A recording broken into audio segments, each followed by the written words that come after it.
Al-Qurayshi's demise comes after an overnight raid in northwestern Syria, with reports that helicopters landed amid heavy gunfire and explosions, with more than a dozen people killed, including women and children. We made a choice to pursue a special forces raid at a much greater risk than to our own people, rather than targeting him with an airstrike. We made this choice to minimize civilian casualties. Our team is still compiling the report, but we do know that as our troops approach to capture the terrorist, in a final act of desperate cowardness, he, with no regard to the lives of his own family or others in the building, he chose to blow himself up, not just to the vest, but to blow up that third floor, rather than face justice for the crimes he has committed, taking several members of his family with him, just as his predecessor did. Biden referring to the death in October 2019 of Abu Bakr al-Baghdadi, who detonated a suicide vest, killing himself and 2 children during a raid approved by former President Donald Trump in Syria's Idlib province.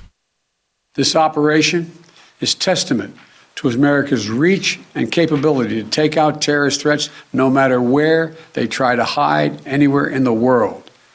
I'm determined to protect the American people from terrorist threats, and I'll take decisive action to protect this country. And we'll continue working with our close allies and partners, the Syrian Democratic Forces, the Iraqi security forces, including the Kurdish Peshmerga, and more than 80 members of the global coalition to keep pressure on ISIS to protect our homeland. The White House tweeting this picture of Biden and his national security team in the Situation Room during the raid, in which one of their helicopters experienced mechanical difficulties, forcing ground forces to destroy it before leaving the area. We remain vigilant. We remain prepared. Last night's operation took a major terrorist leader off the battlefield, and it sent a strong message to terrorists around the world. We will come after you and find you.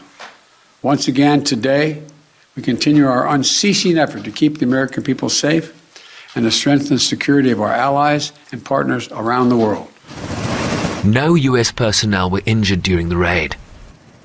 Al-Qurayshi assumed his leadership role of ISIS at a time when the group had largely been diminished into scattered sleeper cells after facing territorial defeats in Iraq and Syria. The US-led coalition continues to conduct operations against remnants of the group in that region and elsewhere, with ISIS affiliates now operating across sub-Saharan Africa from the volatile Sahel in the north, the Horn of Africa in the east, down to Mozambique in the SADC region. Shervin Bryceby's SABC News, New York.